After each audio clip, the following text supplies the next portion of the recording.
We talk about commitment actually later today, but I'm going to do it now while I'm thinking about it. You know, the difference when I tell you I'm going to do something, I'm going to do it. Klaus Kleinfeld, who's up there on the Hall of Fame, a number of years ago, I was supposed to meet him at the Frankfurt airport. And I was involved in a very serious accident in Cabo San Lucas, racing dune buggies with my two sons.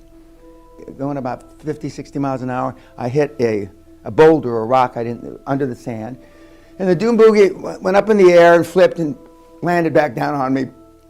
And it cracked my sternum, collapsed all my lungs, punctured my liver, punctured my spleen, punctured part of one of the main things that go to your heart, broke 8 ribs, did all kind of shit to me. Almost died. So when I showed up at the airport, Vinica, who some of you have talked to, right, pushes me in a wheelchair into this restaurant that they're wearing white gloves, tails, you know. And I'm slumped over like this, and Klaus is about where Matt is, and I look up and he says, "God almighty, Dan, what's wrong? What happened to you? Why are you here?"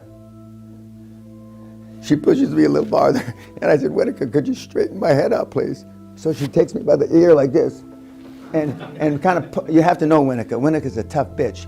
She kind of pulls my head up like this, and I'm talking, because I didn't want to talk to him like this, and I said, "I told you I'd be here."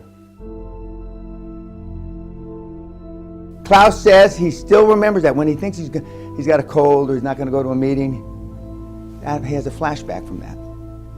Now, why was I like that? Well, the reason I was like that is because when I was 6 years old, I landed in Le Havre, France. My dad was a head of the CID, Criminal Investigation Division of the United States Army Europe during the Korean War. My mother and I sailed across the Atlantic to meet him, and he said, "I'll pick you up, son." A long distance phone calls in those days he couldn't hear and it was all scratchy. "I'll be there, son." Okay. So he's at Le Havre. He picks me up, picks us up. So I go to put my arms around him to give him a hug.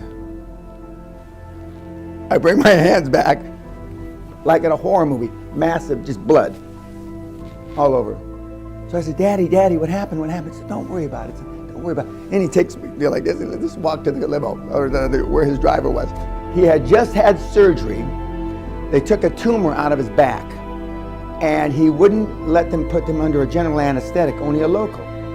And he had a .45 automatic on his chest with mirrors to watch the surgeon, because he had a lot of top secret information. He was the head of the CID, etc.